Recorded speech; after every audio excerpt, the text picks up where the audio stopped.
Welcome to HorrorBabble. In collaboration with Roomorg magazine, we return today with a brand new 5-episode series, UNDERWORLDS, 5 Tenebrous Nightmares. Join us as we descend beneath the surface into hidden worlds of horror and madness. We'll be kicking the series off with a novelette by the little-known author W. Elwyn Backus, Subterranea, which first rose to the surface in the November 1931 edition of Weird Tales, and tells of a strange land lying several miles beneath the Egyptian pyramids. Subsequent episodes will follow every Wednesday through to August 7th. Thanks again to our Patreon and YouTube members for helping us choose and plan this series. And without further ado,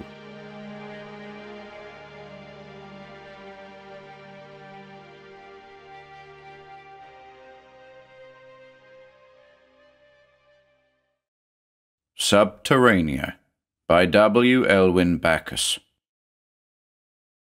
1. The Enigma of the Sphinx. But, Ahmed, how do you know these things if neither you nor your father, nor your father's father, and his, have seen them? Thus spoke Trent Allison, skeptically amused despite the gullibility usually accredited to the youthful. The sun-withered guide had been regaling him and his companion, Hugh Gent, with a weird legend concerning the centuries-old mystery of the Sphinx and the pyramids before which it had crouched, watching for ages, a legend of another world already hinted at by a few scientists who were unafraid of ridicule. The story was told each generation by its elders, Effendi, from far back in the dim past. Yet it was only revealed to me in a dream recently how the secret may now be uncovered. Because you saved me but yesterday from the brutal wrath of that merchant, may Allah wither his right arm, from whom I but tried to borrow a tawdry bolt of cloth, I will share with you and your friend this secret. Besides, you are strong in heart and limb, while I am too old to cope alone with the dangers of such a journey.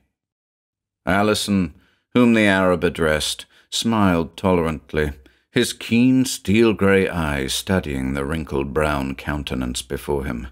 Entertaining fellows, these strange men of the desert, with their queer yarns and queerer superstitions. This one seemed deadly in earnest, however.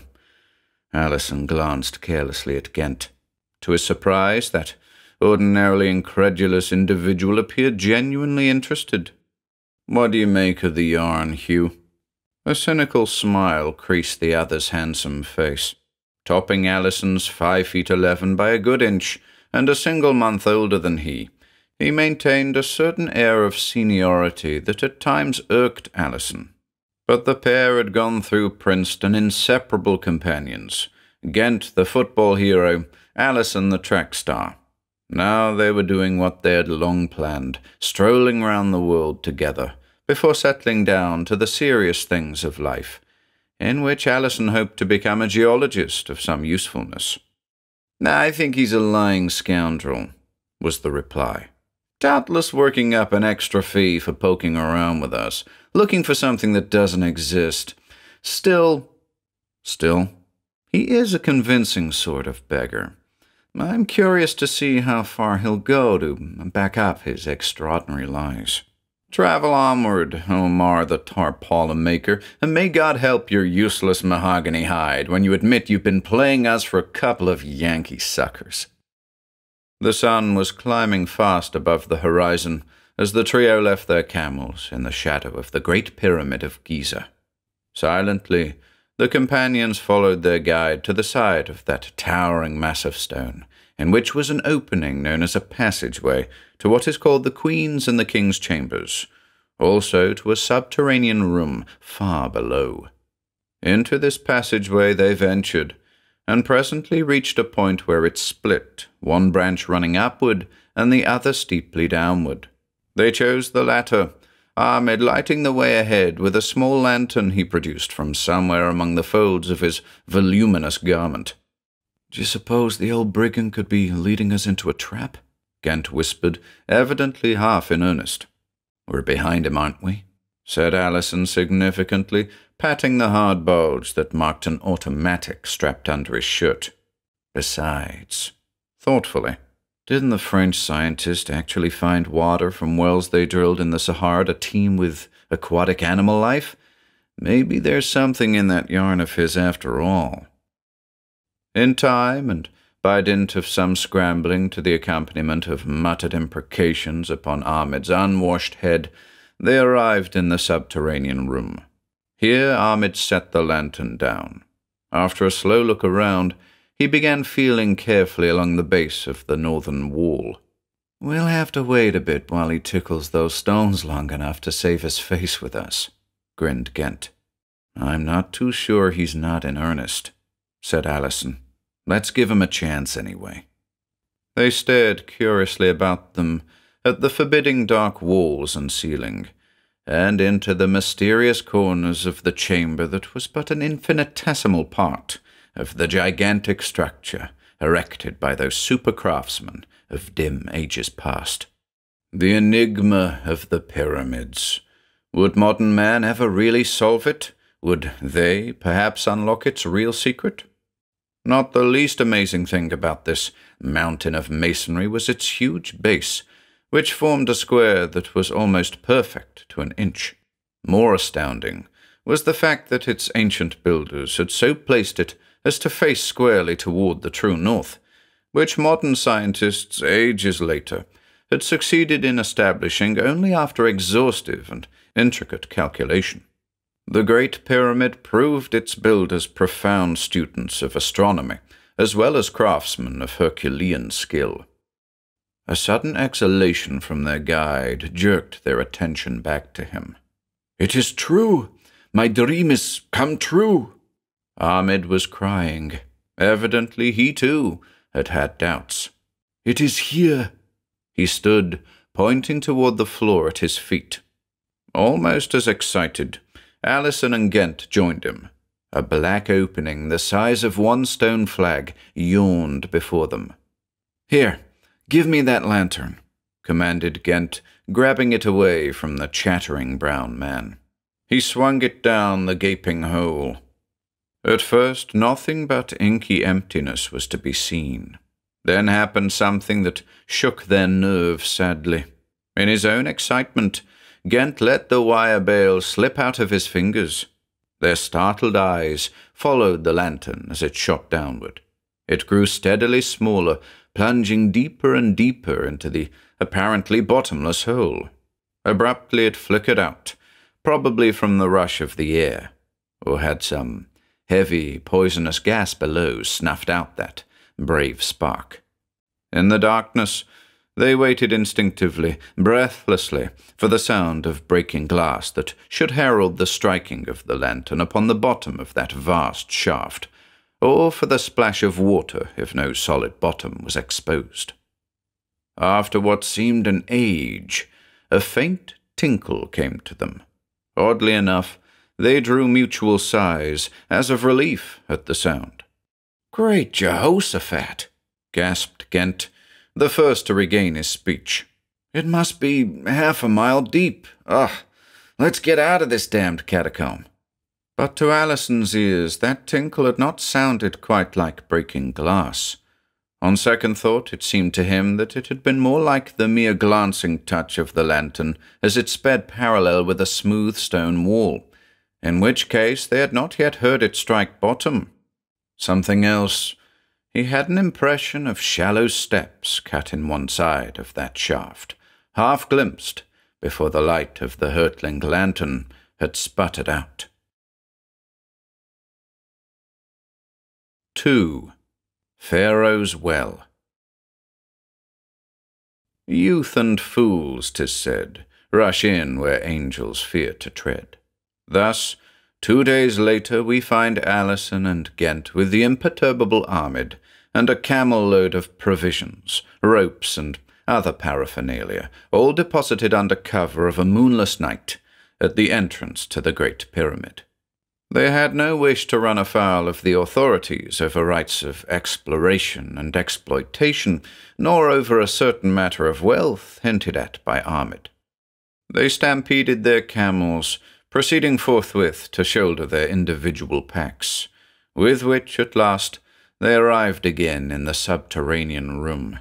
Here, Ahmed promptly and unconcernedly reopened the secret shaft. Equipped now with brilliantly burning acetylene lanterns, they quickly discerned a narrow and disconcertingly shallow flight of steps cut into one of the stone sides of the shaft and disappearing into the blackness below. The back part of each of these steps was depressed, leaving a ridge along the outer edge, which offered a grip not unlike the rung of a ladder. A lantern was lowered the entire length of a ball of twine to test the air. It continued to burn brightly, but showed no trace of bottom. "How do we know this thing has a bottom?" queried Ghent thoughtfully. "It is artificial, built by human hands," offered Allison, "so there must be an end to it." "It'll probably be our end, but, hell, let's get started, before we lose our nerve altogether." Ahmed drew the lantern up, and they proceeded to tie a stout, continuous rope from one to the other. Then Ahmed started cautiously down the steps, dangling a lantern below him as he descended. Allison followed, Ghent bringing up the rear. Their supplies they had tied securely on their shoulders. Down, down they crept, pausing now and again to stare hopefully yet fearfully into the mysterious depths below, where Ahmed's legend and dream had visioned another and lost world. The smooth walls formed a space perhaps a dozen feet square. The same precision that had made the Great Pyramid a marvel of geometrical dimensions and craftsmanship also characterized this shaft. But, unlike the exterior of the pyramids and the Sphinx, which had been ravaged by the elements, these shielded walls were as perfect as the day they had been constructed. Had the shaft been cut with a steel die, its sides and corners could not have appeared more regular. No mortar had been used between the stones, yet the thinnest of knife blades could not have been inserted between them anywhere. "What a riot Mr. Pharaoh would have been at building wells these days," remarked Allison facetiously. "Or mausoleums," suggested Ghent. "Couldn't you think up a more cheerful assignment for him?" said Allison. "Say, a caisson or even a football stadium?" But conversation soon languished in that tomb-like enclosure. They descended in silence for many minutes. Allison was intently maintaining his count of the number of steps or rungs covered. 1,942 so far. He estimated that they were about 18 inches apart, the length of the cubit of ancient times. On this basis, they were already more than 2,500 feet below the subterranean chamber, or about a half-mile deep, and still no bottom was in sight. If they ever reached bottom, he could consult the improved type altimeter he carried in his pack and check these calculations. Now, the rungs were becoming damp, slippery. There was a murmur of seeping water, gaining volume with the accumulation over the smooth walls below.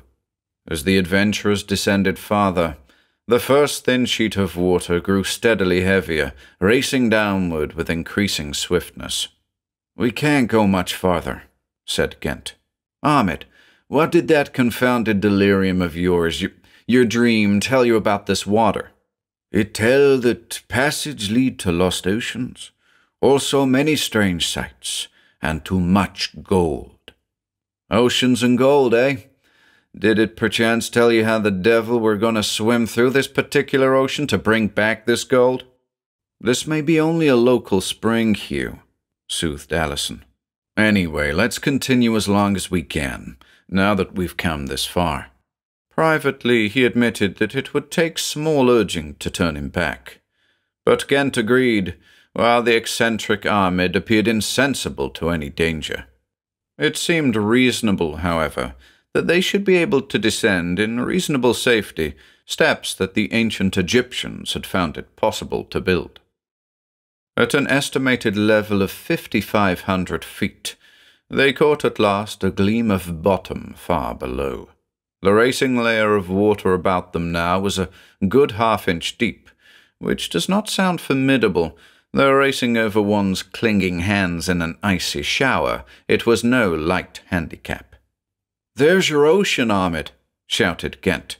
"If you don't get rinsed down into it, you might try a Steve Brody into it.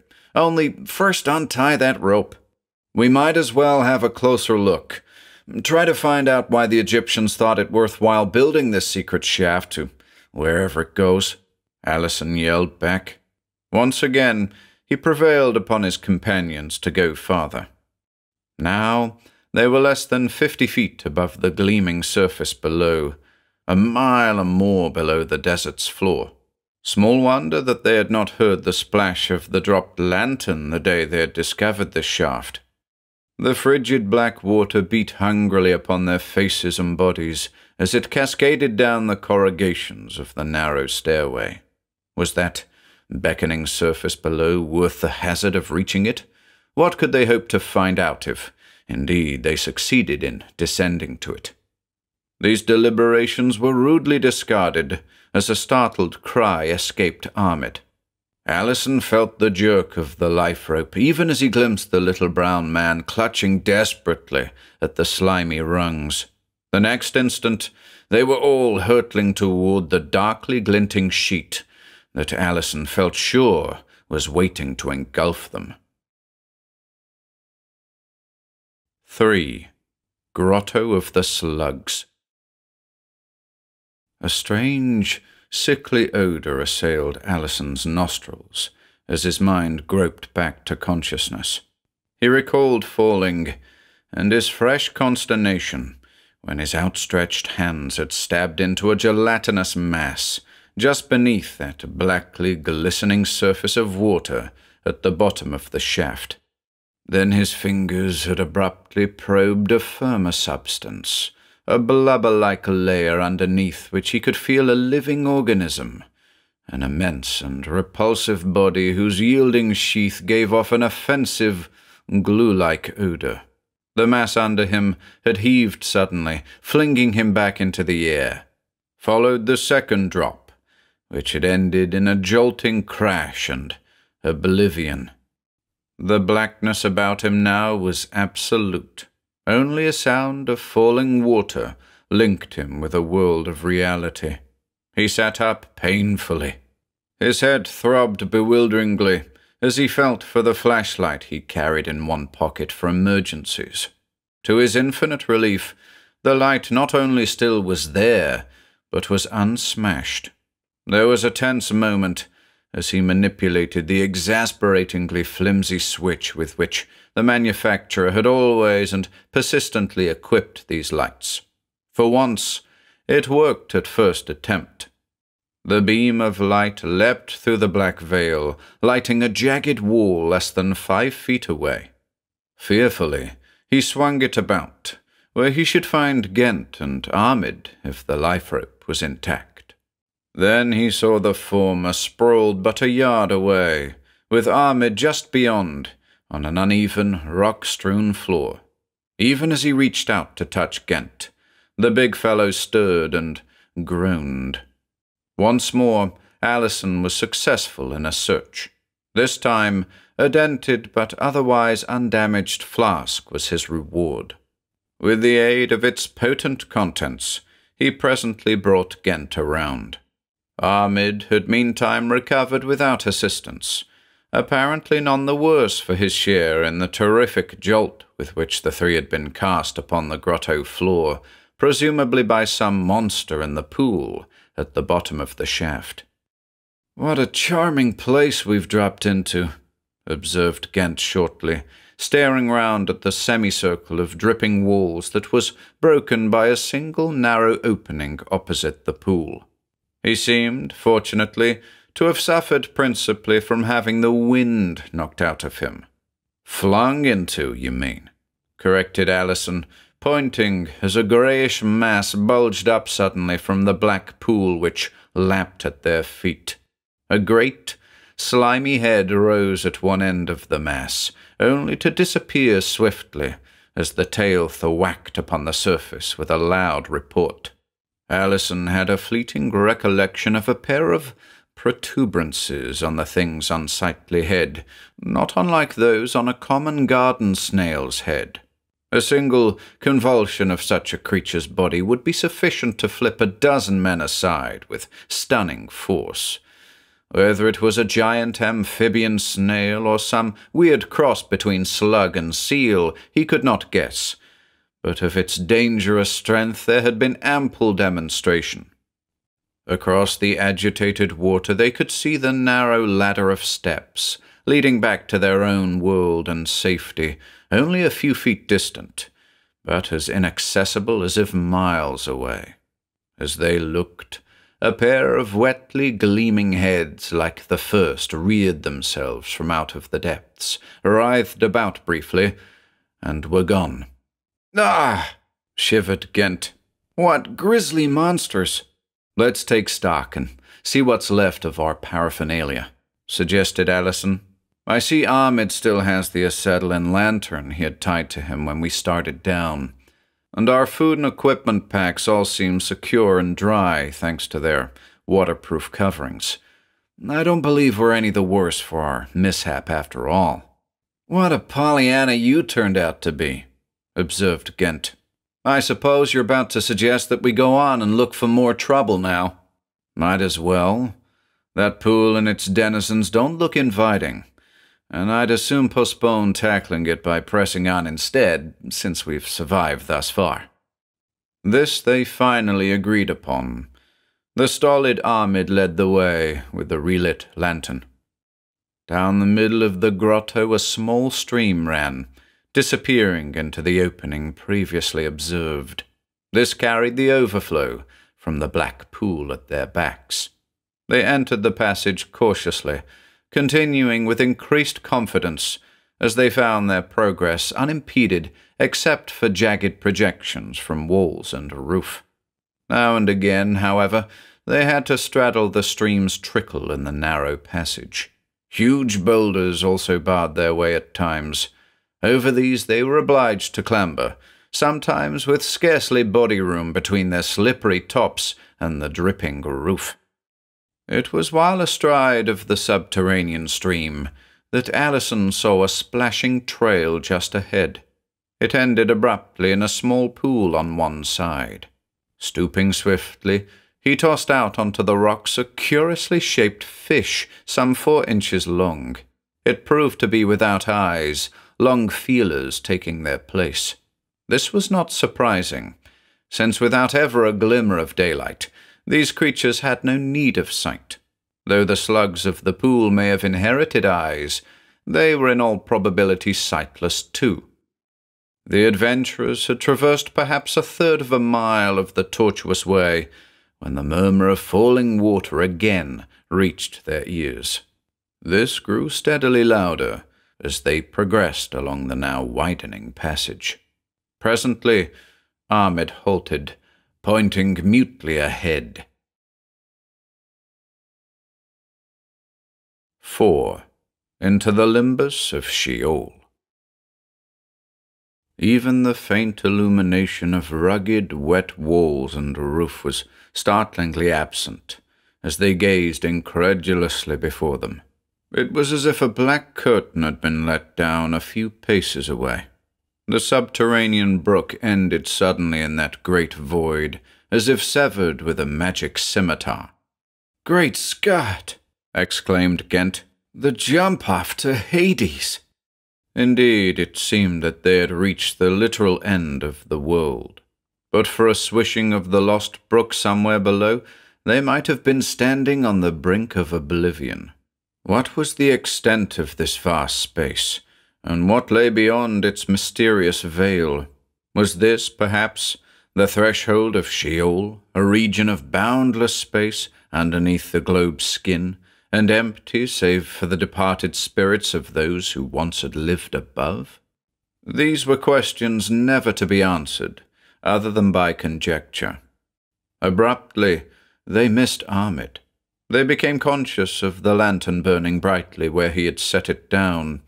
It stood to one side and near the end of the disappearing ledge. But of its late possessor, they saw not a trace. Had he been swallowed up in that great void? And why had they heard no outcry? "Ahmed, you sun-baked son of a camel," bawled Ghent. "Where are you?" Only the echoes behind them answered. Allison took a step toward the lantern to pick it up. "God," he gasped, halting suddenly. "Look." He pointed toward a shadowy patch close against the wall, a few feet away, where the lantern's glare had until now prevented their noticing it. A sound like the popping of a birdseed in a canary's bill, greatly amplified, was heard. Before their horrified gaze, a swaying object took form in the uncertain light, a sight to chill the marrow of the stoutest-hearted. Perched in a shallow cleft midway between roof and floor, a tangled mass of jointed, spindly legs radiated from a globular black body. Over the whole, a narrow and apparently sightless billed head moved from side to side, while now and again one of the creature's legs would stretch forth tentatively, as if in search of another victim, for the unfortunate Ahmed lay huddled under that ghastly form. It must have struck him speechless at its first poisonous touch. Half insect, half bird, it crouched there. At any instant it might pounce upon them as it had upon the Arab, for the sound of their voices evidently had aroused it. It seemed to be trying to locate them by turning its evil head from side to side. Sightless, it probably depended largely upon its hearing for finding and darting out after its victims. Whether fish or human, it did not seem to discriminate. Ahmed, however, it may have discovered through his unconsciously brushing against one of its legs in passing. Softly, Allison drew his automatic and took careful aim at the hideous head. A dreadful, shuddering screech drowned the echoes of the report. The bundle of legs writhed convulsively. Back, the grotesque head twisted, until it was doubled under the thing's evil body. Suddenly, the whole slipped from its niche in the wall. It rolled directly toward Allison and Ghent like a great, grisly ball. But the creature was in its death throes. As they leapt aside, it dropped into the water, where it lay, quivering. Allison rushed at once to Ahmed's quiet form. "Too late," he pronounced a moment later. "The poor fellow's head has been crushed like a seed by that monster." "Let's get out of this accursed place," cried Ghent. "I've had enough." Allison raised the lantern and looked around carefully. "It terrifies me and draws me too," he said slowly.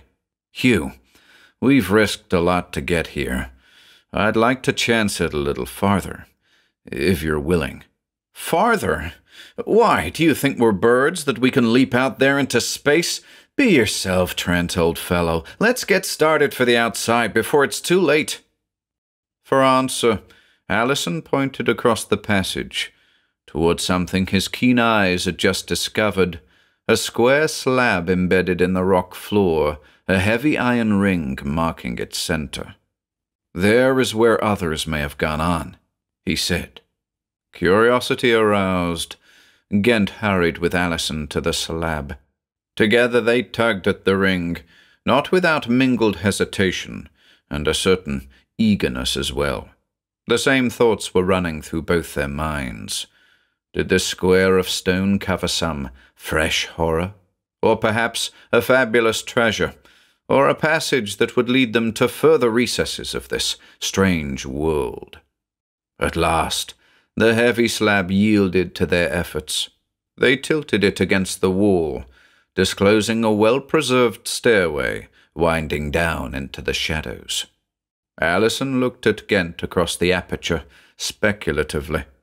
"Are you game?" he challenged. The other returned his level gaze in silence for a bit. Then, "I'm game. And crazy, too, like you. We'll do it." "Good, but first we'll put poor Ahmed away as decently as these rocks will permit." A half-hour later they started down the spiral stairway, which was cut out of solid rock. Ahmed's store of unperishable provisions they cached in the wall, against their possible return, for they already had as much as they could carry. To their surprise, the stairs shortly led out upon the open face of a cliff, beyond which a thin sheet of water cascaded from above. "The last brook," pronounced Allison. "It's lucky for us that the face of this cliff is undercut," said Ghent. "We don't have to take a ducking, as we did while coming down that shaft." The steps here were spiral no longer, but were built in a series of long jogs back and forth across the face of the cliff by means of ingenious borings deeper into the rock at the turns. These jogs carried them beyond the ribbon of the falling water, first to one side and then the other. At such times they stared out again into that vast, mystifying emptiness.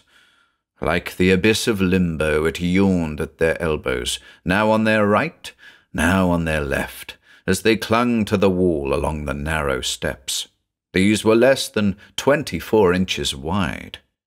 Flight after flight they descended, until it seemed that the ancient builders had meant to carry on to the very bowels of the earth. Yet they had descended, in fact, not much farther than in the original shaft, and presently Allison glimpsed bottom once more. When at last they stood upon a level floor of rock at the foot of the last long flight, they were 11,600-odd feet below sea level, according to the altimeter. The water from the subterranean brook still fell before them. Curiously enough, it did not strike bottom even here, for a dozen yards away yawned a large chasm, and into this the water dropped without interruption in its long fall. Were they practically as far as ever from their objective, a definite bottom where they might expect to explore another and living world? Allison began to wish a little that Ghent had prevailed upon him to try to turn back when they recovered consciousness in the Grotto of the Slugs. He thought of a certain soft-eyed girl whose hair in that precious sunshine of the outer world was like spun gold, and wondered whether he should ever look upon it again. How long after they were reported missing would she wait for him, as she had said she would? At this juncture occurred the strangest and perhaps most unnerving of all their experiences since they had entered the pyramid. Softly, at first imperceptibly, the floor began to sink with them. For a second or so they remained rigid with amazement. The very smoothness of their descent disarmed them, here, more than 2 miles within the earth's crust. Too late, they saw 4 walls of rock rising round them, the square opening above already several feet higher than their heads. Instinctively, they leaped for the receding edge, but the weight of their packs made their efforts futile. "Well," said Ghent breathlessly, "this is once there is no argument about whether or not we shall go on. Do you suppose all these passages were chiseled out for a ghastly joke on curious fools like us, with this trap as the coup de grace?" "I don't think so," Allison replied, nervously but with some conviction nevertheless. "They wouldn't have gone to so much trouble merely to satisfy a whim. No, there is some far more vital purpose behind all this remarkable construction, and we're bound now toward its solution. At any rate, we can do nothing but wait until this amazing ancient elevator reaches the end of the line." "I'll say they knew their rocks anyway," admitted Ghent. "This contraption rides like a Venetian gondola. Hydraulic, probably. You gotta hand it to Pharaoh's gang for their advanced engineering skill. What a people!" In his wonder, he nearly forgot his fears. The top of the lengthening shaft was lost in the shadows. 2 stone grooves, one in each side wall, dwindled in the distance above like a pair of railroad tracks. At the end of a little over a quarter of an hour, during which the altimeter registered an added drop of nearly 9,000 feet, the slab came to rest with a soft jar. The last few feet had been in the open, between two massive guides of rock. All about them here was water, except for a miniature island, in the center of which the elevator platform now rested. Overhead, the pierced rock roof hung low, with the falling water once more visible, striking at last upon natural bottom at the edge of the islet. Just beyond the falls was the smooth face of a towering cliff. This evidently formed the farther side of the aperture they had observed just before their unexpected slide downward.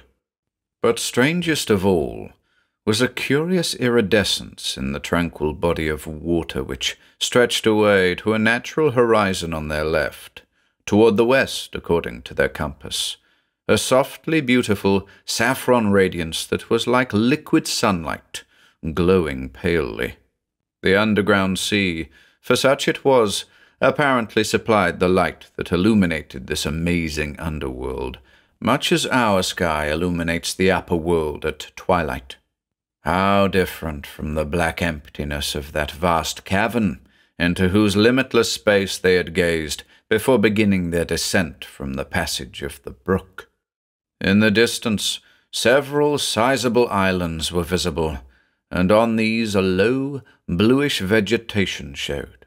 The roof over this enchanting world was lost in the faint, golden haze that hung over all.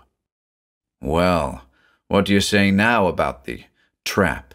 asked Allison. "Astounding," breathed Ghent. "But wait, what's that?" The blunt nose of a large, barge-like affair with many oars was emerging from behind the nearest of the islands. In it were figures resembling human beings.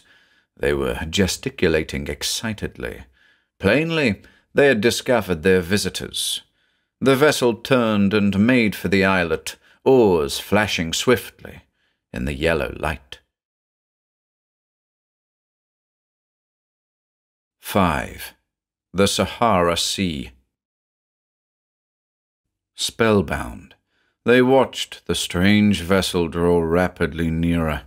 Besides the oarsmen, for which 22 oars could be counted, there were at least 50 more men on the decks fore and aft. A single magenta standard fluttered at the prow. The keel grated on the beach. Stocky, pale-visaged and bare-headed men clambered over the sides, hairless and wide-eyed. In stature, they averaged perhaps 3 inches shorter than our own race.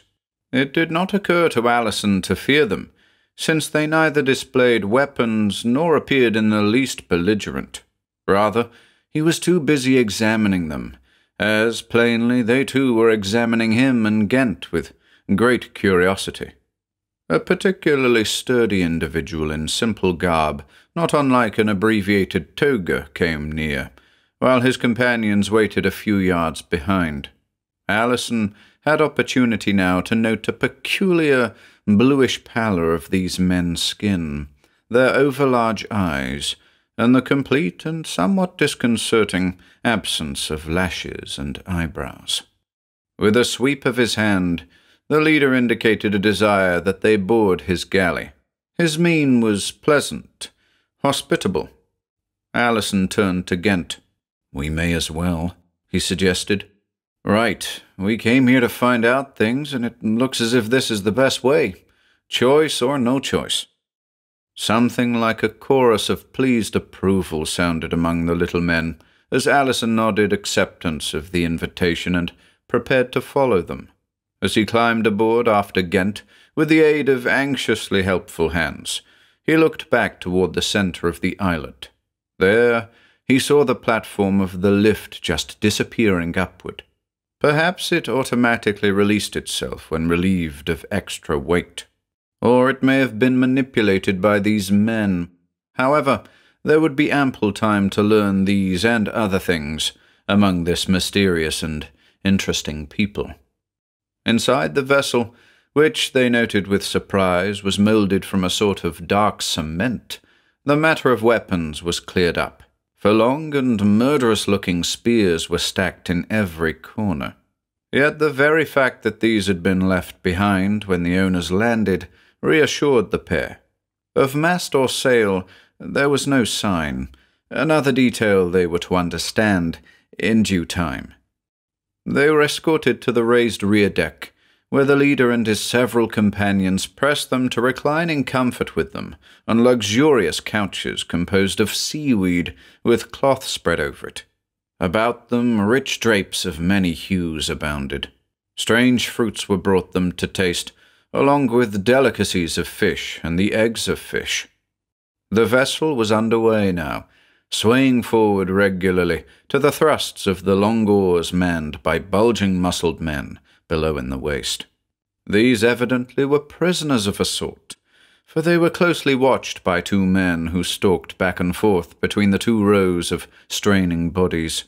With the exception of the oarsmen, all the subterraneans wore polished ornaments of hammered metal that looked like copper.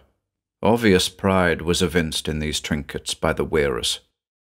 At a sign from the leader, whom the others addressed as Thar, an obsequious individual came forward, armed with a slate slab and a fragment of shell. With these he proceeded to sketch, with considerable dexterity, a series of amazing pictures. These resembled the hieroglyphics that we know from the ancient Egyptians, with the difference that the scribe exerted himself to make his meaning clearer through elaboration and a crude manner of diagramming things, supplemented also by many signs and gestures. At intervals he would pause to converse with Thar in a soft, musical tongue.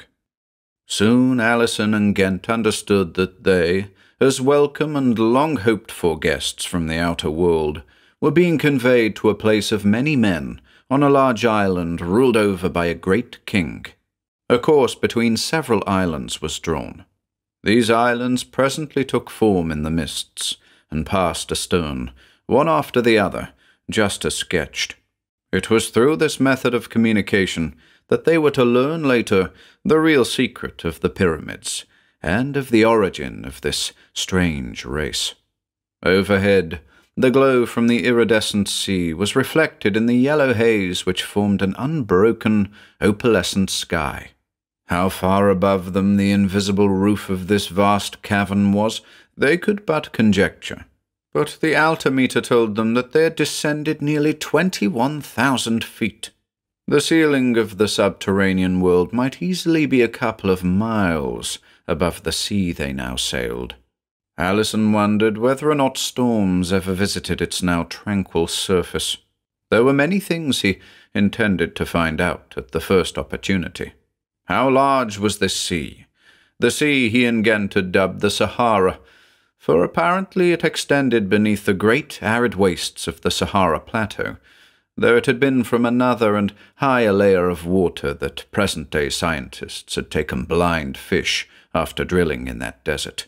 How thickly populated was this opalescent world? And did this odd radiance spring from billions of minute organisms, as he suspected, or was it artificially made and controlled by this queer people? Did they, like our surface races, war among themselves in the strange, murderous frenzy of civilization? The abundance of spears indicated that they might, or was it merely banditry that they were prepared to defend themselves against? As he ruminated on these things, a body of land far larger than any previously sighted hove into view, rising so high out of the sea as to lose itself in the saffron haze above. As they drew nearer, Alison regarded wonderingly the sheer grey cliffs. How they could land there he failed to imagine. Yet the vessel drove straight toward those towering walls without so much as slackening its speed. Just when it seemed that they must be dashed to destruction on the jagged rocks, a cleft appeared among the numerous vertical seams in the grey palisade. A moment later, they shot into a narrow channel between walls so sheerly tall as to seem momentarily in danger of toppling over upon them. This passage widened rapidly. A wide turn brought them abruptly into a large bay. Here, all about them rose the same grim grey walls, though these were less steep than those outside. A reef fringed their bases, here and there a beach lying between. On these flat areas were expanses of curious, squat buildings. Hundreds of vessels of various sizes, ranging from a scow to twice the size of their own, plied the waters of this subterranean harbour. At a word from Thar, the vessel was nosed in to shore, where they presently drew up alongside of a cement quay. Cement, they were to learn, was virtually the sole building material of this world.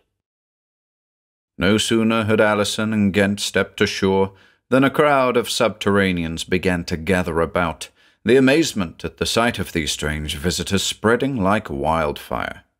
Almost at once they found themselves unable to proceed farther. Only by dint of alternate plunging and threatening by the spear-wielders from the vessel were they able to push at last into one of the narrow streets above the quay. Along this thoroughfare they made their way with less difficulty, between rows of single-story houses with narrow, unbarred slots for windows. Evidently, it was thought that openings so small needed no guarding, for they were too narrow to afford ingress of a human being. Doors, seemingly, were confined to somewhere in the rear. With their progress, however, the houses grew more pretentious, even somewhat ornamental, though still of the one-story type. Finally, they arrived before a blank wall of considerable extent and height, in the centre of which a great iron gate was guarded by several men with spears. At a password from Thar, this gate was swung inward by the gaping guards, and Alison and Ghent followed into a large court. A functionary received Thar just inside. The two spoke briefly, excitedly. Then the former hurriedly left. Presently, he reappeared and beckoned to Thar, who promptly led his guests into the larger of several buildings that stood within the court. As they entered the arched doorway, Alison saw a man in bright-hued toga rising from a divan to meet them. 6. A Crater Metropolis. For years afterward, Alison could recall his meeting of Asan, Emperor of the city of Neophal, and all Subterranea, as vividly as if but of the day before. For, despite the anemic colour of his blue-skinned race and his small though muscular stature, his fitness to rule was manifest at a glance. Yet his reception of them was as cordial and natural as was possible on the part of one who could not speak their tongue. After a time that was taken up largely by the interested questioning of Thar by Asan, Alison and Ghent were assigned one of the rooms that opened off the labyrinth of corridors beyond the room they had first entered. Each room had for its ceiling a covering of fish skins sewn together. Being transparent, these allowed some of the iridescent glow to filter through. They were the only roofs used in Subterranea, where, it was learned, it never rained or stormed. Neither did it grow noticeably colder or warmer, the temperature remaining at right around 68 degrees Fahrenheit always. In short, the Subterraneans had no weather. This explained the absence of masts on their vessels. As for the origin of their light, Alison's earlier guess about the minute organisms in the sea supplying the glow was correct, this glow being reflected and diffused everywhere by the humid haze. Seafood, well cooked, was brought to the weary adventurers, and strange but not unpleasing fruits. For drink, a rather tasteless milky fluid was served by the two servants assigned to them, one of whom was their erstwhile interpreter and scribe of the voyage, called Boab. The drink, they learned later, was obtained from a plant similar to our milkweed, this constituting the beverage of the entire kingdom, since fresh water was virtually limited to the slug-polluted fall beside which they had descended on the last leg of their journey. Every courtesy was shown them. They were escorted all about, with no visible attempt to hinder their going where they pleased. In time, they learned their way about the city and harbour. The busy populace eyed them with vast curiosity, but never interfered with them, for Asan had issued stringent orders to this effect. The Subterraneans lived largely by fishing, the sea supplying the bulk of their food, for other than a coarse, mealy plant from which a sort of bread was ground and dried, the soil yielded small sustenance besides the fruits. There was some commerce with the people of the other smaller islands, where the soil better favoured fruit-raising and the growth of various grasses from which the finest to the coarsest fabrics were woven.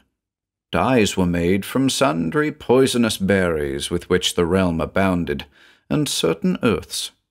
From distant regions, meagre quantities of copper were brought for making prized ornaments and jewellery. Alison and Ghent were astonished to learn that gold was considered a base and useless metal because of its softness and abundance in the rock walls about Neofel. Here, then, was the wealth, strangely spurned, that Ahmed had spoken of. Copper and iron coins constituted the money of the realm. Iron ore was everywhere. From it the Subterraneans skillfully fashioned spears, tools, and certain machinery. The automatic hydraulic lift, by which the adventurers had arrived on the islet, was one of the remarkable mechanical achievements, though so far it had not been learned why this device was never used to communicate with the outer world. Spears. Alison wondered why these were made at all, for neither he nor Ghent had seen any disturbance whatever among these peaceful people since their arrival several weeks past. Yet there was a strange hint of dread all around them that Alison sensed more and more as time went on. It was as if the Subterraneans all silently feared some catastrophe that had visited them before. Was it an eruption of the volcano in whose vast, extinct crater the subterranean metropolis of more than 400,000 souls nestled? Or some scourge that periodically descended upon the face of this strange world? Both Alison and Ghent were fast picking up the tongue of their hosts. The use of hieroglyphics for communication with their two servants was daily becoming less needful. Daily, because the Subterranean did have a measure of night and day, the ebb and flood of the tide. Though less pronounced in the limited sea of this region, the tides were perceptible, dividing subterranean time into periods of a little over 6 hours. 2 of these periods made up their working day, the other 2 their time for rest and sleep. Oddly enough, these people were seldom visited by sickness. Their span of life was somewhat in excess of our own. The women, who were rarely seen outside their houses in Neofel, lived solely for their husbands and offspring. Like the men, they were without hair, the lack of sunlight probably accounting for the general hairlessness. The race was religious in its way, worshipping the sea as their god. As for their origin, it seemed fairly certain that they were from the ancient Egyptians. In time, Alison and Ghent were informed of the subterranean legend which had it that, ages ago, the ruler over a powerful surface race had sentenced his usurping brother and followers of the latter to eternal existence in an underworld known by scientists even of that time to exist. The pyramids, so the legend went, were monuments erected to mark forever the place where the usurpers were buried, with the Sphinx probably added as a final, sardonic gesture. The legend failed to account for the king's and queen's chambers in the Great Pyramid. It was not improbable, however, that these chambers were shrines at which the reigning monarchs meditated upon the welfare of their banished kin. The present populace of Subterranea, then, must be the descendants of those banished Egyptians. Their colour and large eyes might logically be accounted for by the conditions under which they had existed for centuries. Even had they believed they would be permitted now to return to the outer world, they were no longer fitted to live in the rarer atmosphere and the bright sunlight there. Thus they stayed on, ignoring the ingenious elevator and passage linking them with another and strange world. Only in the sea was life in this world shared with the Subterraneans, apparently. On the land of their realm, there were neither animals nor insects. How far the subterranean sea extended, it was difficult to learn. The subterraneans seemed, like the ancient Spaniards, to fear the regions that lay beyond the limits of their own shores. To the east they would go, where was the unused outlet to the surface world. But in other directions they would not venture farther than the last of several other known islands, particularly to the west. Pressing Boab for information about this, Alison, with Ghent, was at last taken before Asan. "My guests," said the ruler, "I am told you wish to learn certain things about the forbidden region that lies beyond our country." "Yes, sire. In return, my companion and I gladly offer our services toward helping solve or overcome any menace of that region." Asan was silent for a time. "Once, long ago," he began presently, "a fleet carrying the pick of our most fearless men journeyed into that region, to the very edge of the Sea of Darkness, beyond the island Polno. Like all those who had ventured there before them, they never returned. Now it is related by our people of the distant isles how hordes of terrible creatures have appeared from the darkness and fallen upon fishermen, only to disappear quickly with their victims. No one can tell exactly what these fiends look like, so suddenly do they appear and slip back into the shadows of their realm. It was to halt these depredations and punish these foul creatures that my galleys and my bravest men ventured at last to seek them out." The Emperor paused to sigh heavily. "The only trace ever found of that fateful expedition was the vessels, deserted and spattered with blood. I do not wish to make more widows among our people through further futile expeditions. Hence, I have forbidden my people even to talk of these things. Fortunately, the creatures of the dark do not trouble us often," he finished resignedly. "Sounds like a lot of hooey to keep us away from something. Maybe a ton of Egyptian jewels or—" muttered Ghent at Alison's elbow. "I'm not so sure," said Alison aside. Then to Asan, "Sire, we would like greatly to visit Polno. Perhaps with our knowledge of science, we will discover something that may lead to permanent relief from this danger." Once more, Asan fell into somber thought. "Finally, I grant with misgivings your generous request, but perhaps, as you say, your knowledge will help. Also, your strange weapon, with which you have made our people tremble when you showed us how it could roar forth the fire that we must make with much labor over dry weed and sharp rocks. I will send with you my most experienced mariner, Thar. Many times he, too, has asked me to let him take a galley into that fateful region. He may explore the sea immediately about Polno, but not beyond the finger of darkness. May the god of the sea, Juga, send you back to me safely." Could they have foreseen what was in store for them, or known that this was the last time they should look upon this kindly ruler? It is doubtful if they would have set forth for the realm of the mysterious marauders. 7. The Stygian Horde. The steady sweep of long oars was speeding the galley beyond the outermost regions of the kingdom of Subterranea. 5 gira behind them, about 3 miles, already dissolving in the haze, lay Polno, 80 gira from the Crater Metropolis, Neofal. Beside Alison on the rear deck, Thar stood grimly watching the sea slip past. Ghent was prowling around somewhere forward.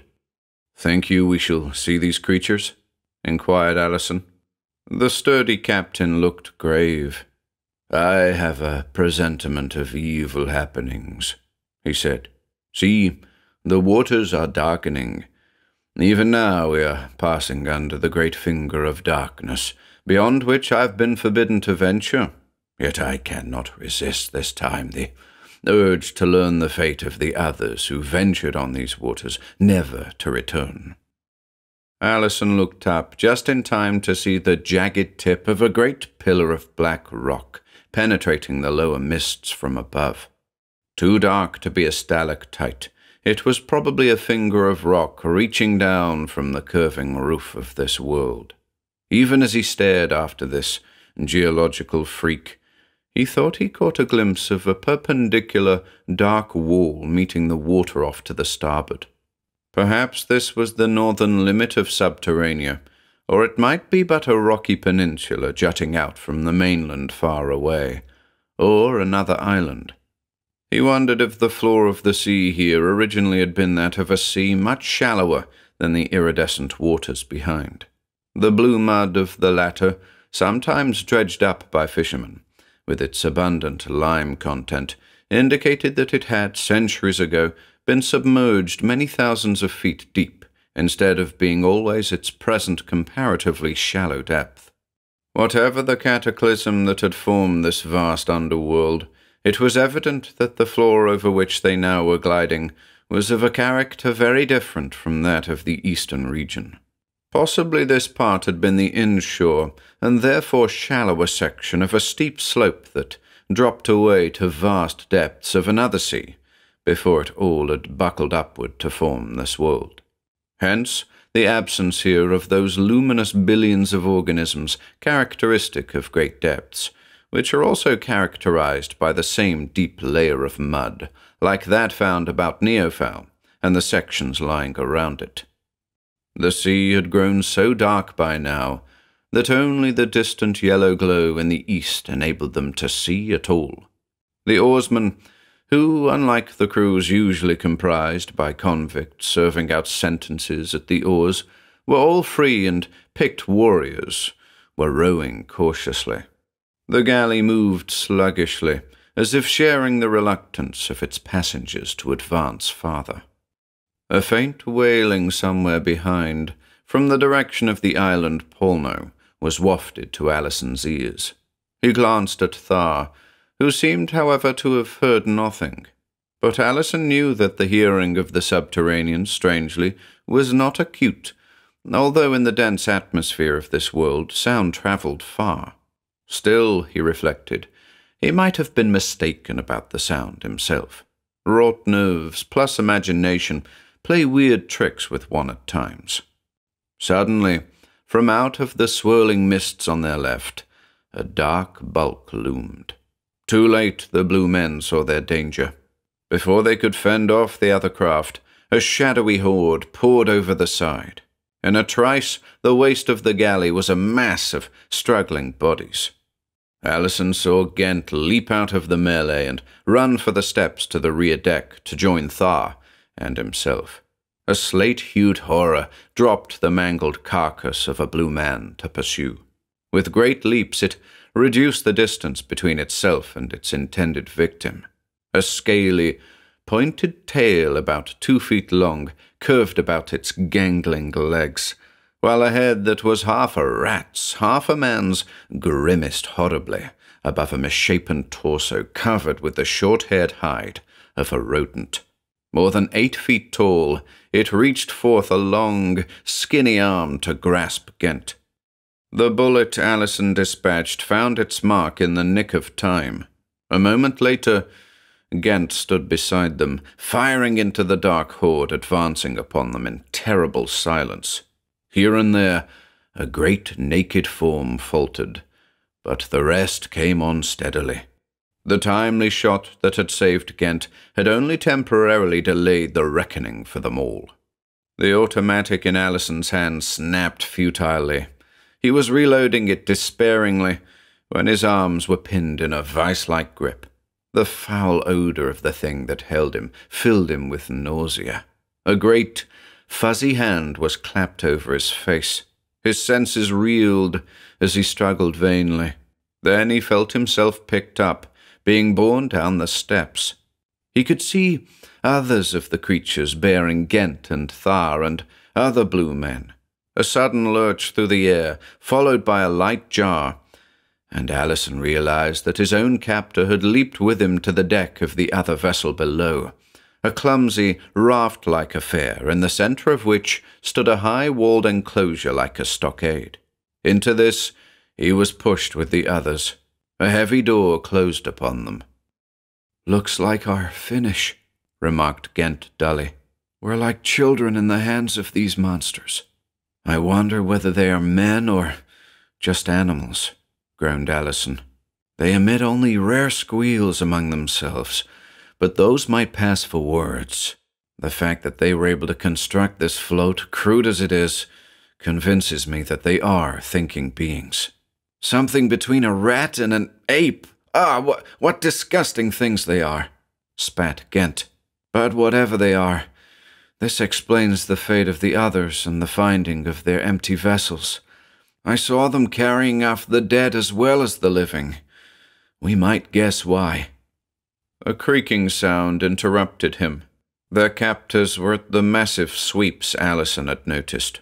The way the sharpened prow lifted and lurched forward attested to their captor's great strength. "At solving mysteries, we certainly do take the prize," continued Ghent. "However, I don't think we'll live to tell about this one, which may be just as well, for no one would believe it anyway. That reminds me, we're leaving without that gold Hassan so obligingly collected for us." "Oh, well." 8. The Flaming City. To Allison, the hours spent on the floor of the floating prison seemed endless. Actually, the time was less than 6 hours, during which it grew steadily darker. At intervals, he discussed with Ghent and Thar various schemes for escape, but without arrival at any hopeful plan. For the present, at least, they were quite helpless. Both Allison's and Ghent's weapons had been taken from them, further proof that these creatures could reason like men. For a time, the construction of the craft on which they were prisoners puzzled Allison, for it had seemed to him, as they were borne across the low deck, that the entire affair was made of large reeds, something like bamboo. Probably the region of darkness was without even the stunted fruit trees of a Sans realm, from which to construct vessels. And, lacking the skill of the blue men with cement, these creatures must fall back upon whatever their land afforded. The result was scarcely more than a raft with a sharpened prow. Even now, the water could be seen racing between the thick mat of reeds underneath. But how did they contrive to keep a mass of mere reeds from becoming waterlogged and from sinking, much less to navigate such a craft? Then he saw, with the aid of a match from a metal box their captors had overlooked, that the end of each reed was carefully sealed with some plastic substance. Thus was buoyancy maintained. Bound in bundles with ropes of twisted vines, enough of these sealed tubes would float a considerable cargo, but the effort of propelling such an unwieldy mass must be terrific. Yet the rat men, he could think of no other term approximating the giant horrors that held them captive, seemed more than equal to the task. The great raft lifted and lurched forward with each powerful swing of the sweeps, until it seemed that it would be wrenched apart. What chance had they against such creatures? At last, there came a lull in that maddening, steady creaking. The lift and surge of the craft subsided to more deliberate strokes. There was much scurrying about outside the stockade, to an accompaniment of those nerve-wracking squeals which were so incongruous with the size of the monsters that emitted them. Came a great swishing of water as the sweeps were reversed suddenly, a grating over the bottom, followed by a jolting stop. They had arrived somewhere at last. During the last hour, a faint, reddish glow had become noticeable, growing steadily brighter. It flickered eerily now on the wall so that they were able to see about them vaguely. Presently, the door was opened. 2 rat men entered and herded them out like so many cattle, between rows of others of the foul things, standing in silent, close-packed formation. Alison could almost feel their gloating, tawny eyes upon him. Outside the tall stockade walls, a weird and awe-inspiring sight awaited them. Over the rock-strewn waste that lay beyond the sea's edge, a reddish, sickly light pulsated. This light, Alison saw then, came from the top of a rocky cone, seemingly about 1.5 miles in shore.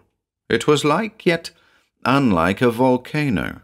For one thing, it did not seem to be an eruption, despite its fiery peak, the usual muttering of explosions being entirely absent. No lava or rock shot upward from its maw. The ruddy flame that licked its edges, rising in great gusty rolls, looked more like belchings of a huge gas burner, as, in effect, they were. This vast gas well was the remains of what may have been a genuine volcano at one time. Now, however, it was become a vent for the escape of gas that remained. It supplied the light for this grotesque world. Doubtless, it was this beacon by which the rat men had steered their clumsy craft through the darkness. By gestures and pushing, the creatures conveyed their wish that the prisoners swing ashore over a rope stretched from the prow to a natural knob of rock, beyond which a ring of the revolting things waited ominously. The ease with which their erstwhile jailers ran along this rope after them more than ever suggested rodents. A blue man dropped off into the water. Like a vulture, one of the creatures pounced upon and dragged him onto the rocky bank. There was an awful significance to Alison about the fact that the dead which their captors had brought aboard from the galley were no longer in evidence about the deck. That these foul creatures had devoured them, he did not doubt. Thus was explained the inevitable disappearance of the blue men from every fateful vessel that had been found adrift in the region of darkness. Hemmed in by hundreds of the rat men, the band of captives began their march inland toward the monster torch. This proved farther away than Alison had estimated. They had traversed all of 4 miles, part of this distance being over marshy ground where grew reeds like those used in the raft, before they approached the base of the mountain. Here, a strange panorama was presented. Bank after bank of hardened volcanic mud lay in step formation, 1 mile or so deep, all about the immense gas pyre. In the upright faces of these banks were thousands of holes, each about 4 feet in diameter. Out of these holes, at their approach, swarmed a multitude of the creatures, some small, some large and full-grown like their captors. For a brief space, it seemed that their time had come, for the horde pressed forward eagerly, rapaciously. Only the prompt herding of the captives into one of the openings closely saved them for the time being. Outside, the dreadful creatures danced about, squeaking in frenzied abandon, while several stood guard at the opening, silent and apparently unmoved. The demonstration outside sent needles of ice through Alison's veins. The cries of the pack, rejoicing at the nearness, the helplessness of their prey. After a time, however, they dispersed. Utterly weary, Alison dropped off into merciful slumber. 9. The Chamber of Sacrifices. The days that followed were hideous ones for the band of captives beside the flaming mountain. Their number had been temporarily augmented by a second craft, which had brought women and children, as well as more men. They came from the island of Polno. They solved the mystery of the distant wailing Alison had heard across the water just before their own capture. For the first time in the history of the underworld, the creatures of the darkness had made a concerted attack upon the blue men, actually venturing into the light and upon their land. With the arrival of the others, the entire band was moved to a larger chamber, or burrow, as it may be more appropriately called, for it was naught but a vast hole, widened by the claws of these half-human beasts, until it resembled a huge igloo inside. For food, they were brought fragments of strange raw meat, and, to the joy of Alison and Ghent, fresh water to drink. Evidently, there was a stream or spring somewhere in this country. The water, which was set upon the ground in a large bowl of baked mud, was at first refused by Thar and the rest, who thought it was sea-water. Later, they too drank of it. At the meat, however, they all balked, until, sadly famished, Alison and Ghent managed to cook some of it over a small fire made with pieces of rushes and reeds that formed their bedding. Ill-tasting as it proved, the meat kept them alive, for it was their only food. Daily, rat-men other than those who guarded them came and tore away members of the prison colony. From a crevice in the top of their prison, Alison could see the unfortunate ones herded up a trail along the side of the mountain, finally disappearing somewhere among the many fissures there. Whether the rat-men knew of the existence of this crevice, caused by the drying out of the thick mud roof, the prisoners did not know. It was possible that they did, but were disdainful of the strength of their captives to widen it through several feet of well-hardened mud, without the aid of claws like their own. By turns, Alison and Ghent, assisted by Thar, worked with the edge of the metal matchbox to cut through that sheath, while the others managed to hide their labors from the guards. The work was pitifully slow, and they knew not whether they would be any better off if they did succeed in cutting through to the outside. But it gave them something to do and kept them from going mad. When they were not working at the crevice, they plugged it with wet mud. One thing gave them hope. This was the fact that when they had been moved to the larger prison, they were led away from the more thickly populated section. Perhaps here they might hope to escape the observation of the denizens of the city once they got out, unobserved by the guards. It was a forlorn chance, but, being the only one, better than none. At last the crevice had been widened to an outlet of some 12 inches. It was at this stage an observing youth among the prisoners came near to upsetting their plans. While Alison, Ghent, and Thar were not watching, he took out the mud plug and wriggled through the opening. They had not missed him when he crept back hours later, and thus it was they learned of the sacrifices that soon would be the fate of them all if they remained there. "I was seen after I had gone a little way," the youth wept to Thar. He had really slipped out to follow his mother, who had just been taken away with some others. "They made me walk with the rest, but they did not know that I'd escaped. They thought I was trying to come back. Far up the mountainside they led us, O Sinai, till our feet were bleeding from the sharp rocks. At last we reached a cavern, into which the air rushed with a great roar. So swift was its passage that even the things must cling to the side to stand upright. The rest of us could but crawl upon our hands and knees. Finally, we reached a circular chamber, in the center of which was a great chasm, and out of this a column of fire shot up and disappeared through a large hole in the roof. The things dragged our people toward the fiery chasm, one after the other, and cast them out into the fire, while one of their number stood near the edge, leaping and waving his dreadful arms about strangely, and leading the others in a shrill chant. They would throw several out, then dance and leap more wildly than ever with their leader for a while, then begin again. Some of those thrown into the fire would catch at another ledge below and drag themselves back up to the precipice where stood the leader. Instead of pushing back those who managed to climb this far, in spite of their burns, he would help them out, whereupon one of the waiting things would dart forward and seize him, and after that, O Sinai, they would... From the faltering youth, Thar elicited, with difficulty, a harrowing account of cannibalism, based on some crazed notions these creatures had about the return to them of certain of their sacrifices by their god, the fiery devil of the mountain. This could not, however, account for the source of the mysterious meat diet on which the entire population, including their guards, seemed to subsist.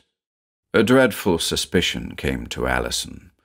Could it be that these fiends feasted upon one another, on their weaker members perhaps, and that this was what he and the rest of the captives had been living upon? The thought left him faint with nausea. He scarcely heard the youth as he continued. Then happened that which enabled me to escape. One of our men began to fight so hard just as he reached the edge of the chasm that one of the things almost slipped off with him. The one who had been leading the others in the chanting ceased waving his arms to go to the other's assistance. In the struggle for balance on the rough edge of the chasm, all three disappeared. At this all the things began to squeal horribly. Several ran to the chasm's edge. In the excitement, I found myself suddenly free and unwatched. I ran back the way we had come as fast as I could, until at last I reached here. You won't let them take me again, O Sinai, will you? The galley captain turned to Allison and Ghent. My friends, what can we say to this lad? Must we wait here until these monsters carry us all away to their sacrifices? I have a plan, said Allison presently. The crevice now is almost large enough for all to escape, but the alarm would be spread at once by the 2 guards that remain outside. Suppose we send this brave youth forth for several stones which may be used for weapons inside. By that time we will have widened the opening so that Ghent and I can slip outside and attack the guards. At the same time, your men will attack them from the inside. It's a long chance, despite our numbers, for their strength is tremendous, but it's our only opportunity. Upon this plan, they agreed. 4 trips the intrepid youth made without being discovered. Meanwhile, Allison and Ghent worked desperately at the opening. At last, they found that they could squeeze through, leaving the collected stones for the others whom Thar had selected for their size and strength to use in their concentrated attack. Allison and Ghent succeeded in wriggling through to the outside, where they too were successful in picking up a sizable stone for each hand, a short distance away in the flickering shadows, without detection. With thudding hearts, they slipped back toward their erstwhile prison, and the formidable pair on guard. Their cause seemed a forlorn one, for unless they were exceedingly lucky in casting the first stone apiece at the rat-men, they must depend upon a hand-to-hand encounter, and the uncertain quality of a stone held hammer fashion in one hand to pound their adversaries into submission, certainly a doubtful proposition at best, once the giant rat-men had closed upon them. Still, it was not impossible that the blue men might succeed in turning the tide of battle in time. Separating, they crept round opposite sides of the prison burrow, having the good fortune to appear simultaneously before the unsuspecting guards, one of which was actually lying down.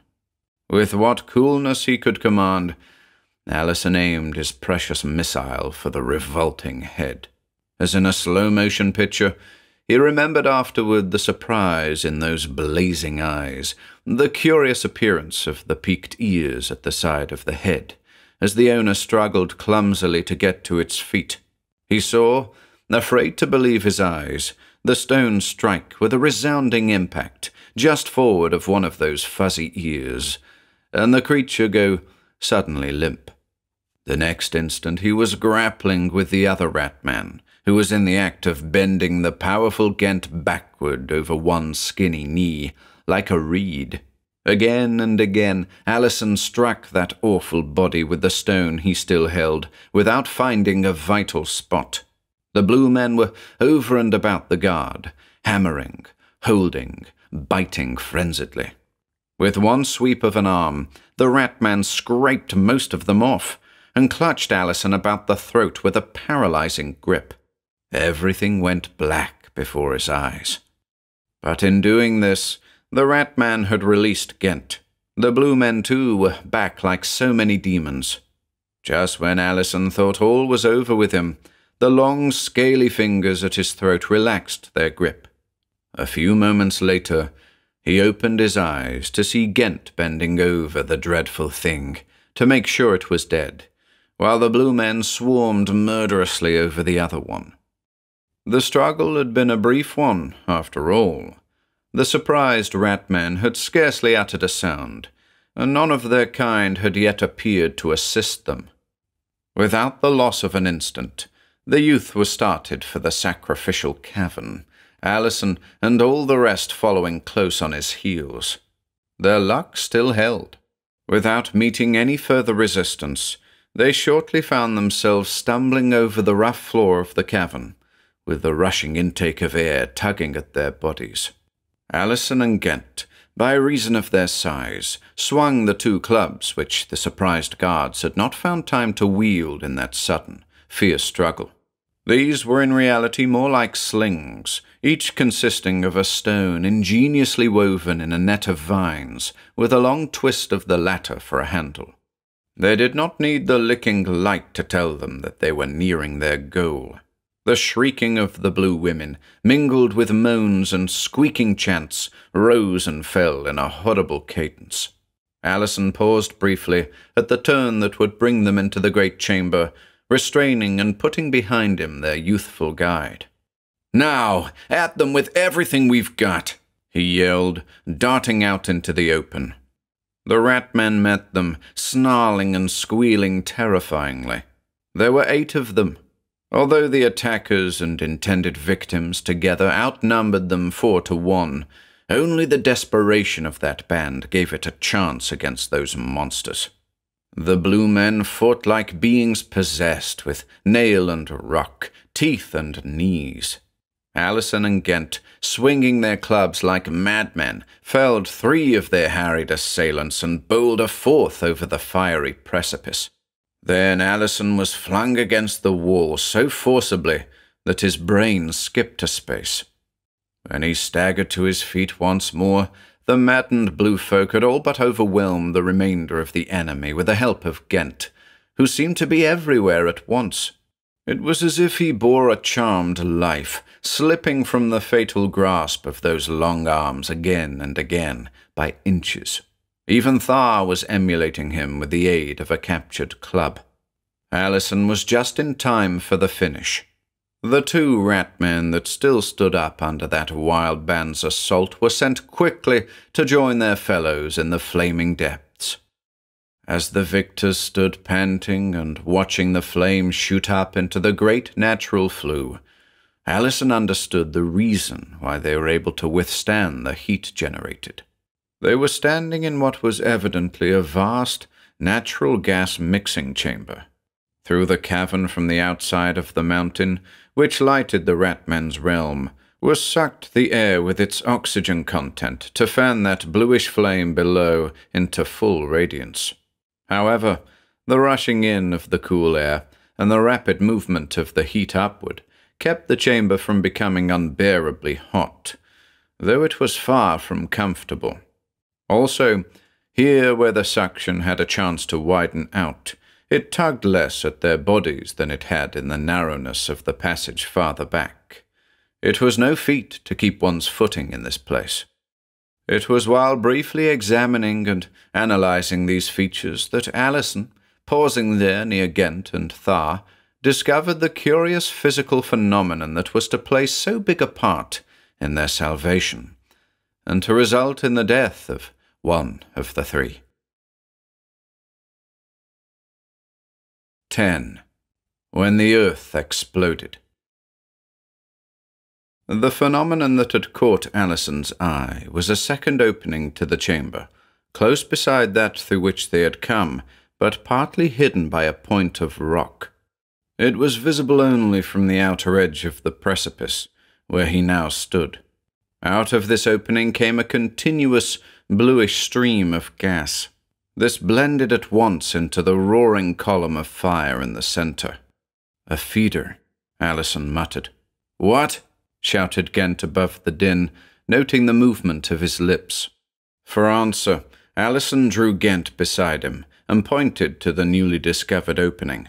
There was but a few feet of rock between it and the first one. "Looks like one of the natural gas passages to this inferno," he shouted. "If we had a way of following that back and finding an opening into it somewhere from the other passage, what a 4th of July bang we might set off." "But why?" Allison looked serious. "Have you considered how we're going to get out of this damnable country? We've succeeded only in killing a couple of guards and a few fire-worshipping priests. There remains a city full of rat-men surrounding the base of this side of the mountain." "All right, I'll bite. What's the answer?"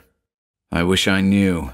Still, if we were charged by a multitude and could find a way to touch off a square mile or so of their unprepossessing terrain, we might do more than bluff our way out of this dreadful realm. Of course, we wouldn't feel this little upheaval ourselves." Ironically, Allison smiled wanly. "I guess I hadn't thought about that. There was one place on our way where I thought I smelled gas. If we could find an opening there, and if—" "Too many ifs," objected Ghent. "Well, anyway, we may as well be leading the way out of here," said Allison. "Slim as our chances will be outside. There's no percentage in remaining bottled up inside this big fire engine until the rest of those fiends call for us." With the remainder of the blue band at their heels, they started back, planless and glum. They had traversed about 2/3 of the way out, when Allison detected the odor of gas again. Curious, he halted and called Ghent's attention to it. Together, they felt about briefly until Allison discovered a hole that went through the wall on their left, toward the other passage. Through this opening, he stretched an arm as far as he could reach. There was a stout suction about his hand as it penetrated to where, undoubtedly, a stream of gas or a mixture of gas and air raced by, since the smell of it grew stronger as his hand evidently diverted a quantity of it into their own passage. "Now, if we just had about 1.5 miles of fuse," said Allison dryly. "And here's a few useless yards of it," said Ghent, jerking a small roll out of an inside pocket of his jacket. "The devils missed it, but they might as well have had it for all the good it is to us now. We'd be blown to smithereens if we succeeded in setting off that gas with this scrap." He flung it down at Thar's feet. The latter was keenly interested in the reason for their deliberations. They paused long enough to explain to him, then resumed their way quickly. The mouth of the cavern was reached through the darkness without their encountering any other rat-men. But, as they hesitated in search of a way round the monster city below, consternation suddenly overwhelmed them. A veritable army of rat-men was advancing along the slope to their right. The dead guards had been discovered. "Now, if we only had that earthquake all rigged up to shoot," mourned Ghent. "Well, let's get going from these parts. Round the mountain to the other side. Quick!"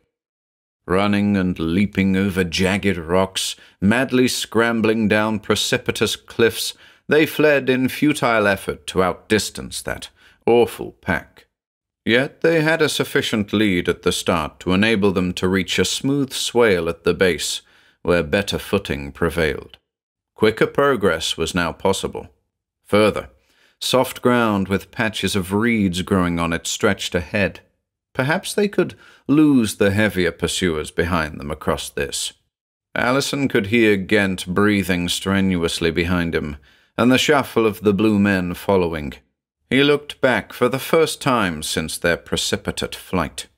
Yes, there were the rat-men, not far this side of the cavern's mouth, which could be seen from their vantage point beyond the base of the mountain. But where was Thar? Allison had thought the galley captain right behind Ghent. But further conjectures were rudely shattered. He felt a tremor run through the earth, simultaneous with a queer jar in the air. Then a terrific clap of thunder seemed to burst directly overhead. As in a dream, he saw half the mountain heave outward, carrying the dark horde with it. "Thar! He's done it, he heard Ghent gasp, even as a hurricane swept them to the ground. Somehow, neither knowing nor caring whether they were injured, Allison and Ghent got to their feet and ran from the avalanche of rock and mud, the remnant of blue men scattering behind them. Across the treacherous, quaking ground they raced, unmindful of quicksand or bog. To put as much distance as possible between them and the crumbling mountain was the one idea in their minds then. Allison had a fleeting impression of the cone, far up in the black sky, buckling like a dynamited stack. Debris and flame belched from the peak and caving walls. Then a second and deeper explosion rocked the world around him. 11. Through the rock sky. For minutes the ground swayed to the accompaniment of a rain of rocks, Allison reeling drunkenly with it. He saw Ghent struggling dazedly to his feet close by. Here and there, the still bodies of blue men lay. A few wandered about aimlessly in the distance. Of the rat men, there was no trace. A mile-long sheet of flame rolled up from a chasm that had ripped open the ground from the middle of the mountain to far back into the plain across which the captives had approached the city of burrows. The city itself was covered by the toppled wall of the mountain. Such was the havoc wrought by the hand of Thar, who had sacrificed himself that his people might have a fighting chance. The few yards of discarded fuse had proved more than enough for his purpose, after listening to Allison's theory about igniting the subterranean gas stream. It was a miracle that both Allison and Ghent had escaped death in the now subsiding rain of rock that had practically annihilated the blue men. "God!" cried Allison. "Let's get out of this inferno before it's too late." "Out? How? Where?" "There, perhaps." He pointed beyond and above the exploded mountain. Following his outstretched arm, Ghent saw, high up and all but lost in the distance, a curious thread of white, strangely distinct despite its evident remoteness. His heart bounded with sudden hope. Could it be daylight? He cried suddenly, almost hysterically. "Allison, old pal, do you suppose that's what it is?" "We can find out," replied Allison. "Let's hike. That is," anxiously, "if you're okay." "I'm all right, but, well, I guess there's no hope that Thar escaped the hell he stayed to touch off, and it looks like the few blue men that survived have decided on beating it back toward their own land." Hugging what remained of the southern shoulder of the mountain, they plodded on toward that rift far up in the southwestern sky. On the other side of the mountain, they found an uninhabited, desolate valley, the floor of which sloped sharply upward ahead. The sides of this valley curved up into the pulsing dusk, and were lost from sight. On and on they plodded, the trough of the rugged valley growing steadily steeper.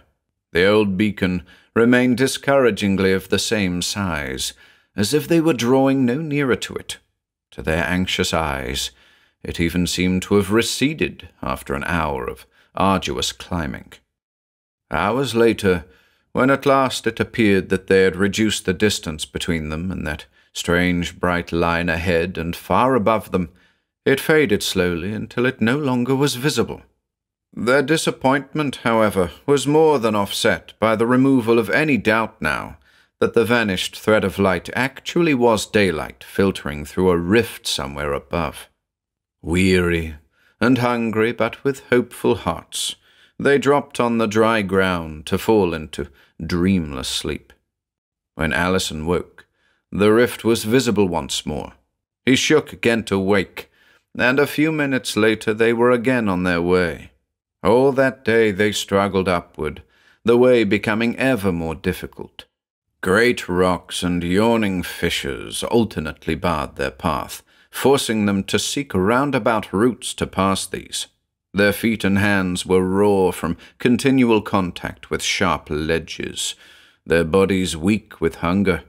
Only the swelling size of that white line ahead kept them going. When finally it grew dim, they fell in their tracks, to toss in uneasy slumber the night through. Late afternoon of the following day found them nearing their goal with the desperation of drowning men, and the courage that is given to only a few. The thread of white had grown to a bold but crooked rift. As they paused to rest and gaze at it with questionable hope, a wedge of light penetrated the blackness beneath. The phenomenon was unmistakable. It was a ray of sunshine breaking through a fissure in the roof of this weird world, like a rainbow of promised release. They felt new life well up within them at the sight. Drawing recklessly on their reserve strength in that wave of exultation, they climbed feverishly for a time. At last, exhausted, they threw themselves down again, scarcely able to bear the pain of their tortured limbs. Their own world was less than half a mile away, but would they be able to reach it even now? Far, far behind them they could see the shattered gas crater, its ghastly glare lost here in the faint illumination from the rift above. Allison thought that great torch, shrunken now by distance, looked like a miniature Vesuvius. Then the changing angle of the sun caused the welcome ray of sunshine to withdraw. Gradually then, the jagged white opening grew dimmer, until at last it had vanished once more. They were forced to rest until daybreak, before proceeding farther. Their plight now was desperate. Without food, all but spent from hunger and overexertion, they were not even sure they could negotiate the remainder of the trail from their subterranean prison. Nor could they know whether or not they should find civilization, if, indeed, the opening ahead proved large enough for them to crawl through, for even a small chink can be seen a long way in a dark interior. They fell asleep, finally, to lie in a sort of stupor until dawn. Morning, however, found both Allison and Ghent resolved to win through in spite of all odds. This determination was rewarded by the finding of a spring not long after their start. They were refreshed greatly by this first drink since leaving their burrow prison. Unfortunately, they had no means of carrying any of the precious fluid with them, and they might well expect to find only a burning desert waste outside. They rested a while beside the spring, soaking up its life-giving moisture against the probable drought before them. It was here they made a find that was probably the means of their finally escaping with their lives. They captured several snails, which they devoured, though their sole acquaintance with such fare, cooked or otherwise, had consisted of a recollection of reading somewhere that snails were relished by certain human beings as a delicacy. They proved anything but delicacies, however. Once more they pressed on. The slope here on each side gave way to rugged, encroaching walls that steadily narrowed the little valley. The rift was close now, but the going was becoming more nearly impossible every minute. Great fragments of rock, evidently jarred loose from above, blocked their way. They were obliged to climb over piles of these, the sharp edges tearing their already bleeding hands cruelly. At last, the break was almost overhead. It was then that they saw a precipitous wall blocking their way. Upon nearing it, they were relieved to observe that it offered numerous footholds. They hesitated only long enough to choose a likely route to the top. About 50 feet up they came to a ledge. Along this they crept cautiously, to where they could see the daylight gleaming whitely through a long fissure in the roof close above them. An immense, loose pyramid of rock below this opening enabled them to climb precariously to within about 10 feet of it. If this pile should slip and sink but a few feet, they might never escape, despite their maddening nearness to the outlet. Ghent elected to boost Allison up. By inches he raised him as smoothly as one big man can raise another almost as big while in a famished condition, lest a sudden lurch should send them both sprawling to the foot of that pile with several tons of rock after them. "I've got it, Hugh," came a welcome hail from Allison, as, barely able to reach the edges of the opening, he grasped them and drew himself up painfully. There was just enough space to get through. The problem of pulling Ghent up was not so simple, for they no longer had their rope. However, this was solved by lowering the legs of his trousers and pulling these back with Ghent clutching their ends. At last, they both stood over the fissure that had been their beacon in the great expanse of subterranean sky. Its newly broken edges suggested a recent upheaval. Remembering the terrific force of that first explosion, which had split the flaming mountain in two, Allison could easily understand how this break might have been formed in an already weak section of the Earth's crust, such as the expanding volume of air would naturally seek. Something like the blowing out of a stopper at the end of the long, bottle-like valley they had followed. "Poor old Thar," he said sadly. "He alone is responsible for our escape." "True," agreed Ghent, "but I wonder if we're any better off." He pointed significantly. They had climbed out of the fissure into a litter of big boulders.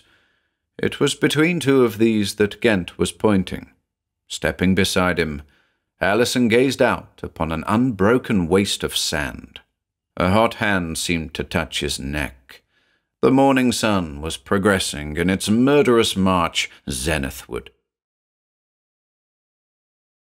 2 days later, an expedition led by Dr. Torrance Lacosta, returning from across the Hogar Plateau on an unsuccessful search for the lost city of the desert, said to be somewhere north of Lake Chad, was startled by 2 wild-eyed apparitions staggering into his camp. Their babbling of a mysterious subterranean world he put down as the wanderings of deranged minds. From dwindling stores, Lacosta nourished and doctored the pair, the while travelling as rapidly back towards civilization as their condition permitted of being carried in the litters. In time, Allison and Ghent recovered sufficiently to tell a coherent story to their incredulous rescuer. When at last they had convinced him that they actually had visited a subterranean world filled with a race of industrious thinking beings, any turning back to find and chart the outlet was out of the question. 12. Lost Worlds. 4 months later, following an unsuccessful expedition to rediscover the back door to Subterranea, Allison and Ghent sought to guide Lacosta and a party of other scientists to the more accessible, though possibly more hazardous entrance via the shaft underneath the Great Pyramid. Here again, they were to meet with disappointment. Partway down that dank opening, they were halted by a cave-in. Perhaps these walls, which were centuries old, had given away at last in some tremor of the earth, a slight earthquake, or even a faint jar radiating from the force behind that devastating explosion far back in the Ratman's country, deep under the earth's surface. It may have been that the walls of the long shaft actually were on the point of collapsing when the adventurers had first descended. At any rate, the shaft was effectively blocked with tons upon tons of rock blocks. The region of the lost city of the desert and Lake Chad saw other expeditions in renewed search for the other entrance to the equally lost underworld. All returned, except one, the last, which has not been heard of since it started out. In it were the intrepid Allison and Ghent, become inveterate adventurers after all.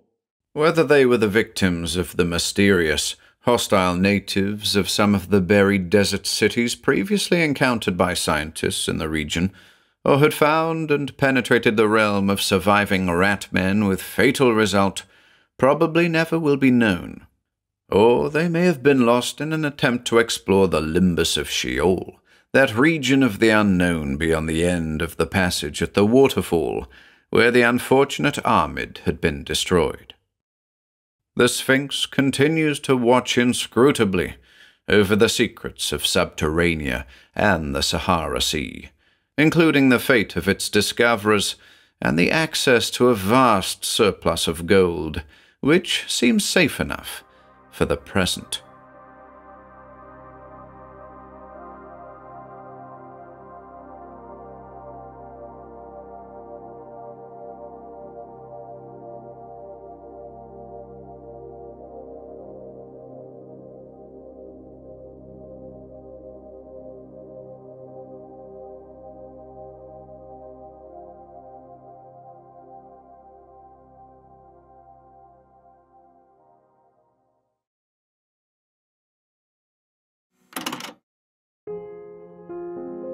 If you enjoyed listening today, be sure to subscribe to the channel by hitting the red subscribe button below.